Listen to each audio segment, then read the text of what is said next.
In the name of Allah, the most beneficent and the most merciful. Assalamu alaikum students. Students, we were reading Paradise Lost, book 9, and we have covered 9 till 130.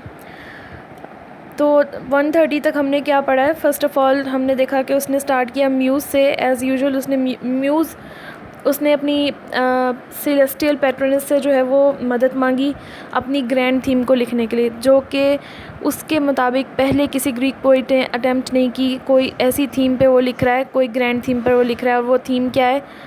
वो यही है, fall of man, जो कि उसने Bible से ली है। उसके बाद हमने उसमें पढ़ा था कि सैटर्न जो है, क्योंकि गॉड से बदला लेना चाहता है, तो अब वो क्या करता है, क्योंकि पहले वो उसने एक दफ़ा अर्थ पर आने की कोशिश की थी, गार्डन ऑफ ईडन में एंटर होने की कोशिश की थी, लेकिन गैब्रियल जो एक एंजल था, गार्डियन एंजल, उसकी धमकियों की वजह से उसको वहाँ से निकाल दिया गया था। फिर उसके बाद उसने दोबारा से जो है ना वहाँ पे घुसने की कोशिश की, लेकिन वहाँ पे बहुत सारे गार्डियन एंजल्स थे, जिसकी वजह से वो गार्डन ऑफ ईडन में एंटर नहीं हो सका। लेकिन हमने देखा कि फिर वो गार्डन ऑफ ईडन में एंटर हो जाता है और छुपके से जो है वो एंटर होता है। वो उससे पहले जो है सैटर्न जो है लाइन नंबर 99 से ऑनवर्ड अपने ग्रीफ़ का इज़हार करता है। और ग्रीफ़ का इज़हार वो क्यों कर रहा है? वो एक्चुअली इसलिए जो है वो ग्लूमी है। वो कहता है कि गॉड ने अर्थ जो है क्रिएट की है वो हेवन से बेटर क्रिएट की है। वो क्यों हेवन से उसको बेटर लगती है? क्योंकि वो कहता है कि कोई भी गॉड जो है, जो एक चीज़ इतनी अच्छी बना सकता है जो कि परफेक्ट है, तो उसके बाद वो कोई वर्स्ट चीज़ नहीं बना सकता। वो पहले से ज़्यादा बेहतर चीज़ें ही बनाएगा। जो कमियां पहले रह गई होंगी किसी भी चीज़ में, वो उसको अगली दफ़ा बनाते वक्त इम्प्रूव करेगा। तो उसके मुताबिक जो अर्थ है वो हेवन से बेटर ही है, वो अर्थली हेवन है। तो फिर वो अपने ग्रीफ़ का इज़हार करता है कि इसकी जितनी भी ये गॉड ने जो बनाई है, इतनी अर्थ बनाई है और इसके गिर्द जो चाँद सितारे सियारे बनाए उसको रोशन करने के लिए उसके लिए बनाए हैं, लेकिन मुझे क्या फ़ायदा? मैं तो वहाँ पर जाके इंजॉय नहीं कर सकता, मुझे तो कोई प्लेजर नहीं मिलता। और अगर मेरी पोजीशन पुरानी होती तो शायद मुझे वहाँ पे जाके कोई प्लेजर मिलता, लेकिन अब जो है मैं हर वक्त जो है मुझे डीप टॉर्मेंट फ़ील होता है, सिर्फ अज़ियत महसूस होती है ये देख कर कि मैं अपनी वो पोजीशन जो है वो इन्जॉय नहीं कर सकता। लेकिन मेरे लिए कुछ भी गुड जो है वो गुड नहीं है, वो इवल है। और वो कहता है कि मेरा असल मकसद तो ये है कि मैं अपनी हालत को लेस मिज़रेबल बनाना नहीं है, बल्कि कुछ ऐसा करना है कि मैं दूसरों को मिज़रेबल बना दूँ। और क्योंकि वो गॉड से डायरेक्ट रिवेंज लेने की कोशिश में हार गया है और वो ये दोबारा नहीं कर सकता, इसलिए उसने सोचा है कि वो गॉड की क्रिएशन से, यानी कि मैन से रिवेंज लेगा। क्योंकि अल्टीमेटली वो गॉड से रिवेंज लेने वाली बात होगी, क्योंकि गॉड ने मैन को बहुत ही शौक़ से बनाया गॉड ने मैन को। तो मैन जो है उसकी बेस्ट क्रिएशन है, जो क्योंकि वह अशरफुल मखलूक़ात है, तो वो बेस्ट क्रिएशन है। तो उसको डिस्ट्रॉय करना उसका सोल पर्पज़ है, ताकि वो गॉड से रिवेंज ले सके। और वो कह रहा है कि जब वो मैन को डिस्ट्रॉय करेगा तो ऑटोमेटिकली जो अर्थ है वो भी डिस्ट्रॉय हो जाएगी, क्योंकि वो उसके लिए ही बनाई हुई है। ये डिस्ट्रक्शन जो है वो कहता है बहुत दूर तक जाएगी और इसी से उसको सुकून मिलेगा। तो उसका सोल पर्पज़ क्या है? डिस्ट्रक्शन, सिर्फ़ और सिर्फ डिस्ट्रक्शन, गॉड से रिवेंज लेने के लिए। तो ये लाइन नंबर 135 तक था। उसके बाद फ्यू लाइंस जो हैं वो ये कहते हैं कि ये जो अर्थ है ये भी मैन के डिस्ट्रॉय होने के बाद डिस्ट्रॉय हो जाएगी। वो अर्थ जिसको गॉड ने बनाने में 6 डेज़ और 6 नाइट्स लगाए हैं, और शायद ये आइडिया सोचने में पता नहीं कितने दिन लगाए हैं, तो ये अर्थ भी खुद ब खुद डिस्ट्रॉय हो जाएगी मैन के डिस्ट्रॉय होने के बाद। ये उसके डिस्ट्रक्शन के प्लान्स हैं। अच्छा, आगे हम अब कंटिन्यू करेंगे लाइन नंबर 143 से, कुछ लाइंस हम रीड करेंगे।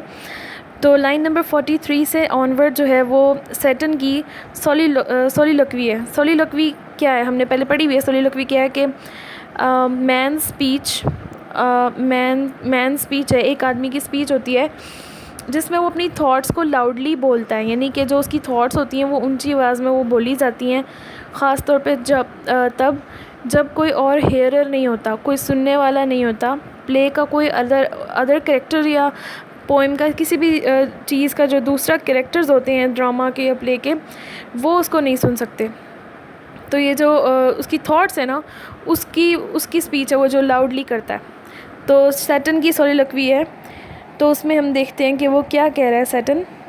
पैराडाइज लॉस्ट बुक 9 में मिल्टन ने 3 सोलिलोक्वीज़ जो है वो दी हैं।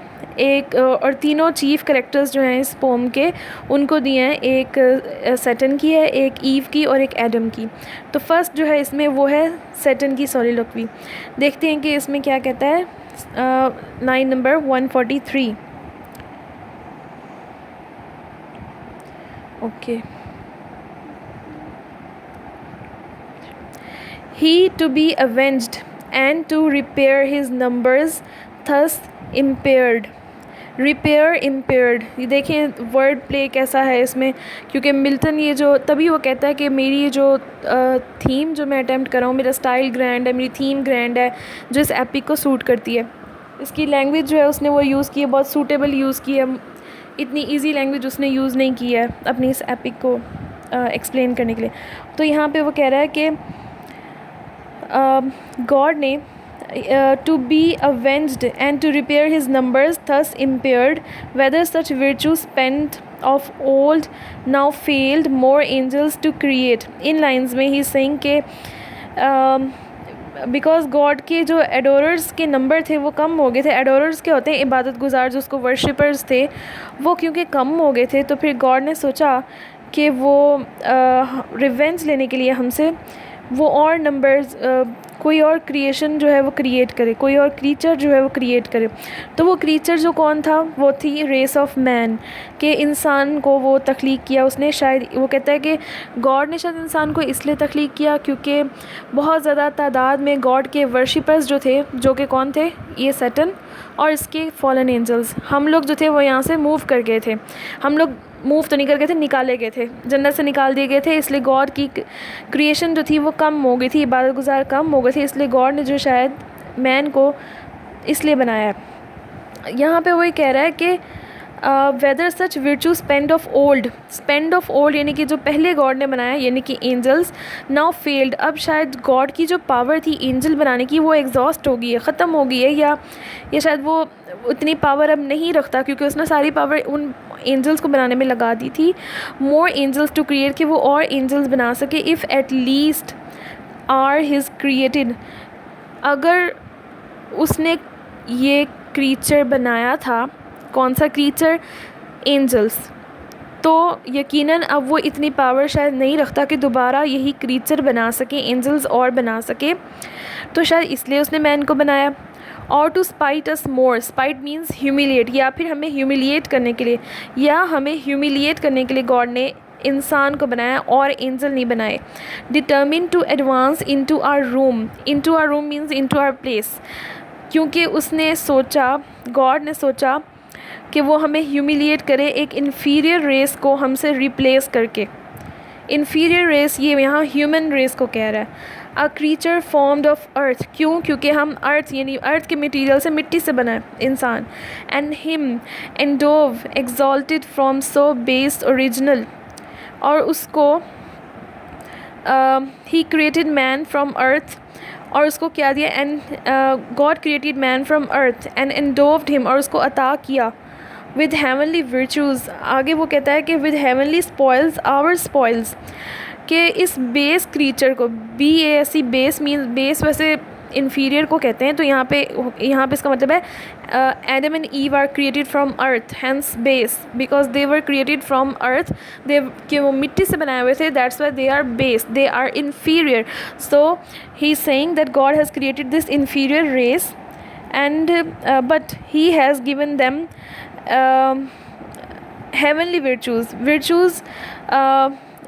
suits only to angels like us, जो कि हम जैसे एंजल्स को सूट करते थे, गॉड ने उसको वो वाली virtues दिए हैं। बट ही डिक्रीड यानी जो वो चाहता था, जो उसका मकसद था, ही अफेक्टेड उसने किया, man he made and for him build magnificent this world, God ने इंसान को बनाना चाहा तो फिर उसने उसको बना दिया और उसके लिए ये खूबसूरत दुनिया भी बना दी। एंड अर्थ हिज सीट, और अर्थ बना दी उसकी जगह। हिम लॉर्ड प्रोनाउंस्ड, और उसमें उसको लॉर्ड बना दी, यानी कि उसको दुनिया का जो है वो दुनिया उसके लिए बनाई और दुनिया का लॉर्ड उसको बना दिया। लॉर्ड यहाँ पे मतलब खुदा नहीं है, यानी कि उसका मालिक है, यानी कि उसको डिक्लेयर कर दिया कि वो अर्थ का मालिक है, इस मैग्निफिसेंट अर्थ का मालिक इंसान है।